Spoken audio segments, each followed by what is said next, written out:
from Bossk I want to say a big thank you to Patrick and Chris and Emily for an amazing panel today. Really awesome stuff from Vintage Collection. That's what I'm here to talk about, as per usual. Yeah, so I just want to sort of just talk about some of the reveals today, specifically to Emily, if you don't mind. Yeah, go for it. About the Jedi 4-pack, awesome 4-pack, loads of characters in there that we've all been waiting for. Awesome. Just want to expand a little bit on some of the reuse that you've used in there. I know reuse happens and that's cool. Yeah, absolutely. Just sort of want to talk about maybe how you've come about to make those figures as good as they look. Sure. So I think one of the reasons that we selected this pack and these characters is that we knew that if we did a little bit of partial reuse, we could get more out there for you, which spawned this amazing multi-pack. And so you might see some legs maybe for Cassian Andor. You might catch some legs for Squid Head coming from a Cal Kestis, I think. But we're looking to reuse the legs where we can, which do have those ball jointed hips that are new, the barbell hips. Yeah. So just hoping to make these characters as good as we can by a little bit of kit bashing, that good old fashioned way.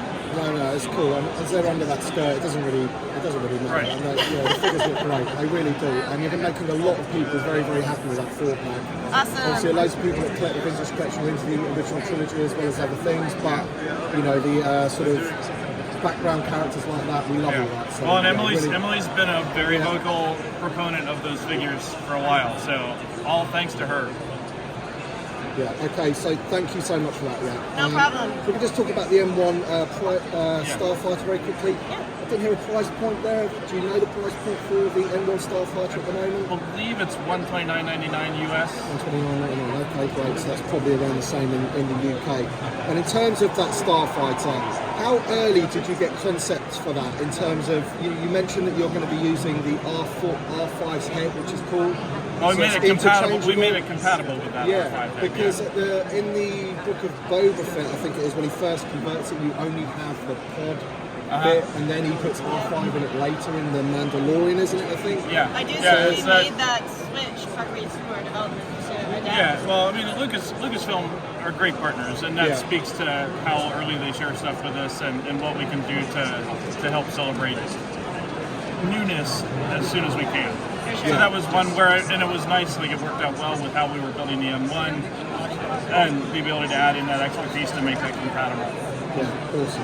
And again, looks fantastic. Just want to talk about the Rancor that you've got in the cabinet over there. That's Emily's That's Rancor my from personal home. You've got an Rancor. amazing setup there of Return of the Jedi things, Yeah. and Mostly Emily's figures. in terms of Some from Chris. In terms of the mostly Emily's. Rancor, obviously we had the Hasbro project, which unfortunately didn't get back for the Black Series. Yeah. How easy would it be for you to scale that down for the world building line?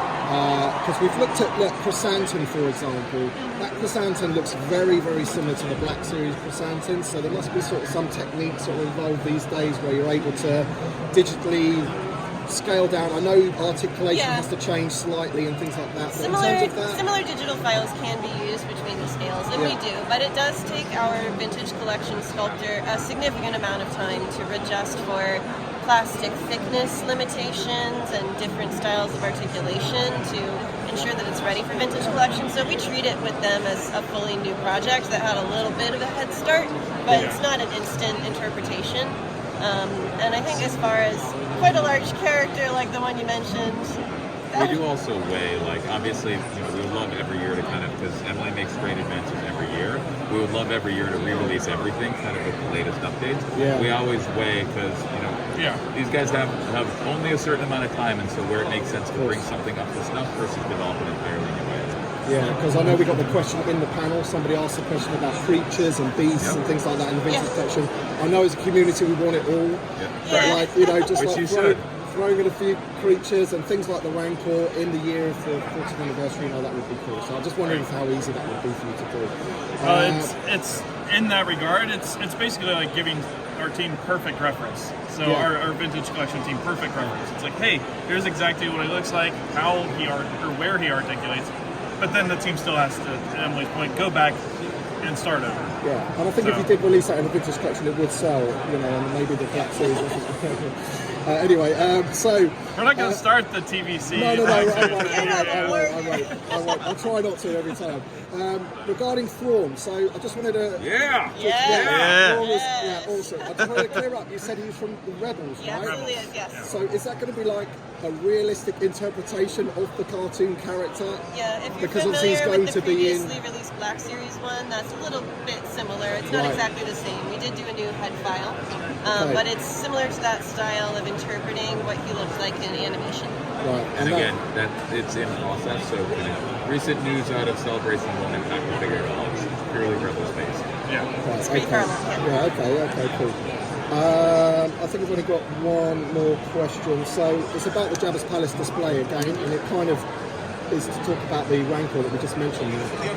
You've got lots and lots of figures there in that display from previous lines. Yep. How are you going to help collectors that come into the line recently be able to create things like that you've done there? So we're talking about Malakili, the Rancor Keeper. Sure. We're talking about Max Rebo. 8D8. All those 8D8 specifically. You've got the vintage one in there, which is Yeah, cool. that's my cool, by the way. 88 from home. And Yeah. he still looks great. We both brought some bits from home. I know that it's not a perfect accuracy setup. It's more of a for fun for us. It's appreciated though. It's Well, appreciated. and the approach we took with all those displays for TVC in the booth was, we are fans, but if we were a fan that wasn't us, how would we treat those display cases? How would we do that at home? Yeah. We'd grab all the figures we Digging had into that toy made bins. sense. We'd go to stores. We'd buy things out of the junk bins at resale stores. Not junk bins, not junk bins. Loose figure bins. Beautiful treasure bins. Yes. Yeah. And that's what we did. And Right. It looks Emily great. thankfully has her massive stockpile of things from being a maybe long-time 35 fan. But from my own collection. yeah, but stuff like Ifanman was one that I dug up. Like, I mean, just obscure figures like that. And I think it's a fun exercise for fans, and it was for us to just like dig and go, oh, that's a great one, and like, oh, Gaunt Droids, like, oh, we put those in there. Like, That all was that really fun us playing at our setup day. That was just having some fun. To your point, that's why we're excited about things like Regeese and our specialty weight for this year. Yeah. We're always looking at the figures that make sense to bring back up, to your point, for fans that weren't able to get them 10 years ago. Yeah. Absolutely, yeah. I mean, And they're- yeah, it's a And they're great one. great Yeah. because they were in TVC previously. I think it's ones like for the Legacy collection, like Malakili. How can you get that guy out again, you know? Yeah. Original It's- 96. It's partly, does it make sense? Is it up to snuff for TVC in 2023? Or does it make sense to just do an update? Yeah, absolutely, yeah. Okay. And I well, would say too, like, let us know what you guys want. Yeah. We always listen. Yeah, We yeah. love to hear it. Hammerhead. So yeah, I just want to end by saying Oh, that thanks is for a great really panel. vocal camera there. Thanks for a great panel. It really was. I think it's one of the best panels that I've been to personally. Obviously, we're looking forward to the Hasbro as 100%. well. So personal thank you from John Miko for Velkin Tazeri. I know that he wanted him big time. And a thank you from me for Squidhead as well. What was, because what was your favorite part of the panel? I would probably say the four-pack. four-pack, Squidhead okay. is, Amazing. that's one that I've always wanted. And the M1 looks incredible. So, really good. So, These thanks, two guys right guys. here. Thank you, and thanks All to right. everyone out there. Cheers, We guys. hope you Thank you guys very much. enjoy. Bye, guys. Thank you very much.